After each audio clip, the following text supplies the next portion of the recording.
Hey, what's going on, Crosstown leaders? I thought this past weekend we had a really great experience. Pretty big crowd in each of the services, so very excited about that. Um, so, wanted to just take a minute and look back at some of the things that we talked about in the training, and also highlight how I saw some of those things come out this past weekend. We hit on several different priorities when we had our training at the beginning of the year. Number one is safety. Number two is courtesy. Number three, presentation. And number four, efficiency. Want to talk about each one of those things and how I saw those things play out, and also just kind of share a challenge to all of us to continue to focus on those four things and to prioritize them. The first one is safety. So safety first. We can easily remember that. Here's something I saw this past week that was really good. During the worship experience, I think this is the 11:15 service. There were some kids that were a little distracted and kind of running amok, and um, they were on the girls' side. They were just all over the place. Lots of energy, and it was not only a distraction; it could have become a safety issue if it wasn't handled. And I watched Sydney handle this, and this is the second week in a row you get a shout out, Sydney. This is um, yeah, great job with things.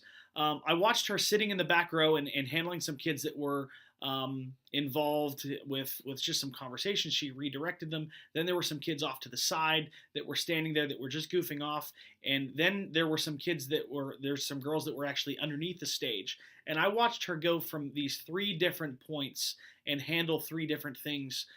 Some of them were just noticing what's going on and giving attention to kids, but the kids underneath the stage became a safety issue. And literally, she was going from point to point to point, and she saw a lot of things that were going on, and she was addressing it.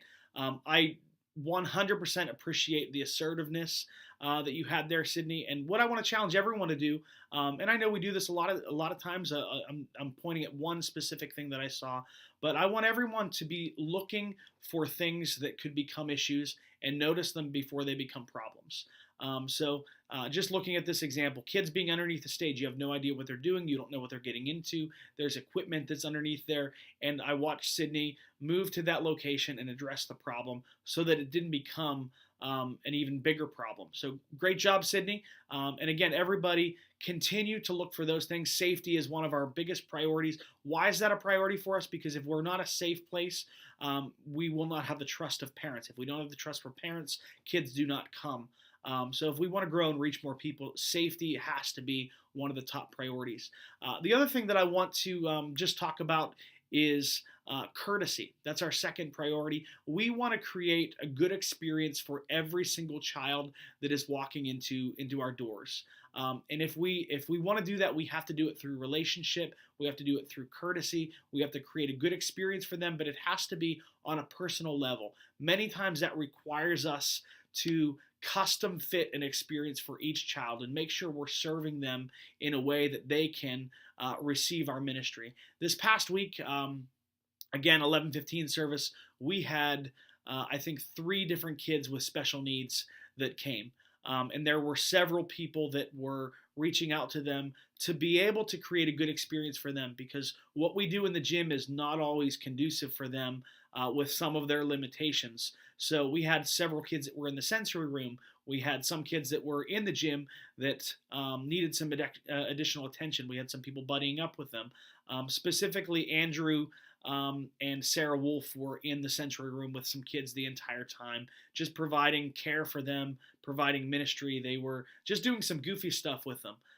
And they created a really good experience for a couple of the kids that were in there. I appreciate you guys. Great job. What I want to challenge everyone to do is look at the individual.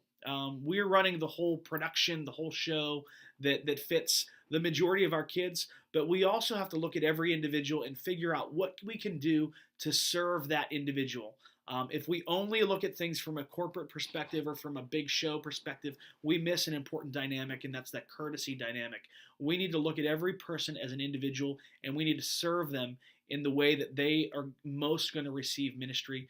Great job, Sarah and Andrew, in doing that, in providing that specific care to the kids in our special needs ministry.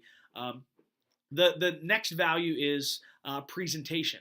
everything that we do, we want it to be excellent. Everything that we put in on stage or put in front of kids, we want to have a level of excellence. And I noticed a couple of people that really stepped it up this past weekend. This was First Stories on Saturday night. Several of our regular worship leaders were not there.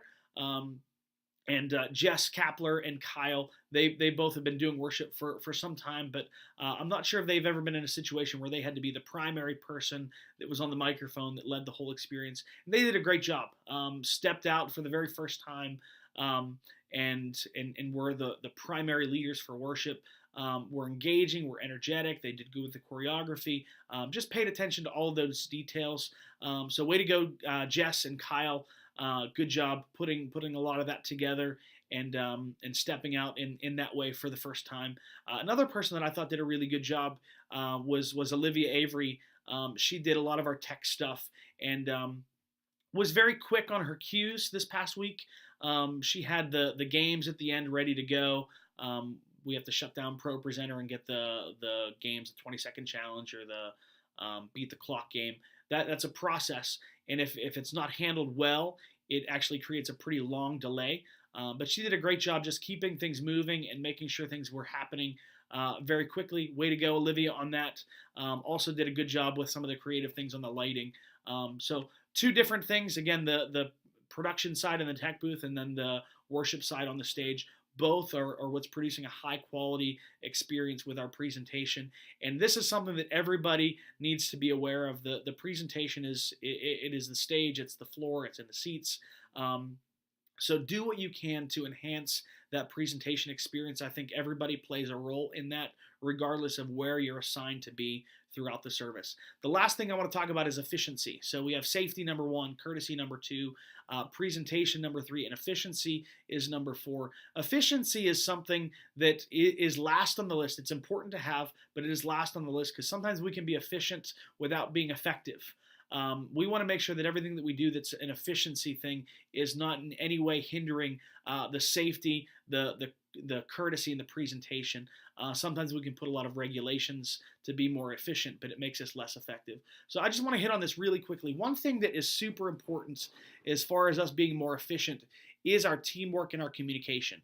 So I know this past week there were a lot of homecoming events going on, and there were several people that weren't able to make it to different services because of that.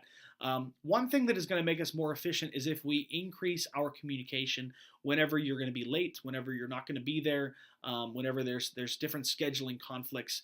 And it's not just important that you communicate that to somebody, it's important that you communicate that to the right people. So let me just remind everybody, there are several people that you want to communicate to if you're ever not going to be at Crosstown or you're going to be late. And I think we did a good job this past week in doing that, but I want to make sure we're all on the same page. So you want to communicate, number 1, to Pastor Sarah. Why do we want to communicate with her? Because she's looking at the overall scheduling, and she's going to recognize if we're ever short-staffed and we need to bring in additional people. You also need to communicate to your service coordinator, and then you also need to communicate with your small groups coach.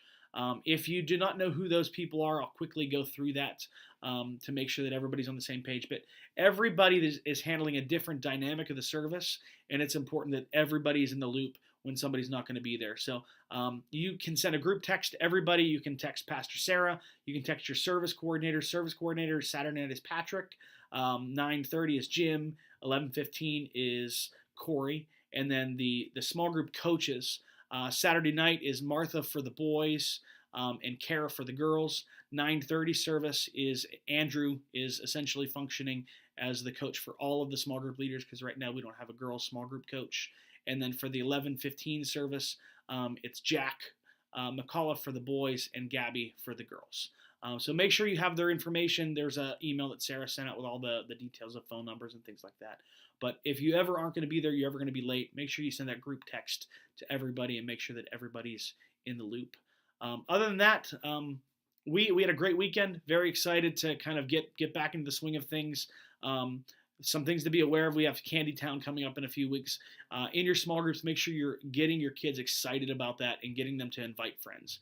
It's not just getting them excited to come. We want to release our kids to function as evangelists and invite their friends who don't know Jesus on that week. So keep that in mind. Looking forward to seeing you guys all this weekend. See you later.